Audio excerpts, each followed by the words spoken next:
Hi hello welcome to Keerthidhar vlogs and food channel. ఈరోజు మన ఛానల్లో curry point style chicken curry ఎలా చేసుకోవాలో చూసేద్దాం. దీనికోసం ముందుగా గ్రేవీ తయారు చేసుకోవాలి. అందుకు నేను ఇక్కడ ఒక చిన్న మిక్సీ జార్ తీసుకున్నాను. దానిలోకి హాఫ్ కప్ ఎండు కొబ్బరి ముక్కలు యాడ్ చేసుకుంటున్నాను, హాఫ్ కప్ పుచ్చగింజలు యాడ్ చేసుకుంటున్నాను, అలాగే ఒక 10 జీడిపప్పు, ఒక హాఫ్ టేబుల్ స్పూన్ గసగసాలు కూడా యాడ్ చేసుకున్నాను. కొద్దిగా వాటర్ యాడ్ చేసేసుకొని ఫైన్ పేస్ట్గా మిక్సీ చేసేసుకొని పక్కన పెట్టేసుకోవాలి. కర్రీ కోసం ఇక్కడ నేను ఒక ప్యాన్ తీసుకున్నాను.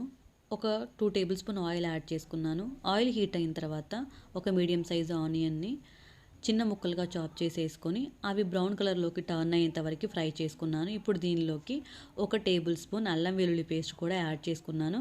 ఈ అల్లం వెల్లుల్లి పేస్ట్ పచ్చివాసన పోయి ఫ్రై అయిన తర్వాత దీనిలోకి ఇప్పుడు ముందుగా ఒక టేబుల్ స్పూన్ పసుపు యాడ్ చేసుకుంటున్నాను. అలాగే కర్రీకి సరిపడంత సాల్ట్ కూడా ఇక్కడే యాడ్ చేసుకున్నాను. దీనిలోకి ముందుగా నేను వాష్ చేసి పెట్టుకున్న చికెన్ని యాడ్ చేసుకుంటున్నాను. ఇప్పుడు ఈ చికెన్ని ఆయిల్లో అంతా కలిసిపోయేంత వరకు కలిపేసుకోవాలి. ఇలా కలుపుకున్న తర్వాత మూత పెట్టేసి చికెన్లో ఉన్న వాటరు అంతా ఎవాపరేట్ అయిపోయి ఆయిల్ పైకి తేలేంత వరకు ఫ్రై చేసుకోవాలి. ఇలా ఆయిల్ పైకి తేలిన తర్వాత ముందుగా ఏదైతే మనం మిక్సీ చేసి పెట్టుకున్నామో ఆ పేస్ట్ని యాడ్ చేసుకోవాలి. ఒకసారి ఈ పేస్ట్ యాడ్ చేసుకున్న తర్వాత ఫ్రీక్వెంట్గా కలుపుతూ ఉండాలి, లేకపోతే అడుగు పట్టేస్తుంది.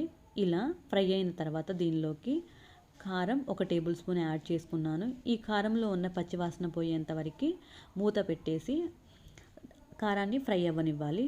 సో ఇలా ఆయిల్ పైకి తేలిన తర్వాత దీనిలోకి ఇప్పుడు నేను ఒక హాఫ్ టేబుల్ స్పూన్ ధనియాల పొడి, హాఫ్ టేబుల్ స్పూన్ జీలకర్ర పొడి, half table spoon garam masala add చేసుకున్నాను. ఇవి బాగా మిక్స్ అయ్యేంత వరకు మిక్స్ చేసుకోవాలి. దీనిలోకి ఇప్పుడు నేను ఒక 2 పచ్చిమిర్చి చీలికలుగా చేసి యాడ్ చేసుకుంటున్నాను. అలాగే కొద్దిగా పుదీనా, కొద్దిగా కొత్తిమీర కూడా యాడ్ చేసుకోవాలి. ఇవి 3 కూడా ఈ చికెన్లోకి కలిసిపోయేంత వరకు కలిపేసుకోవాలి.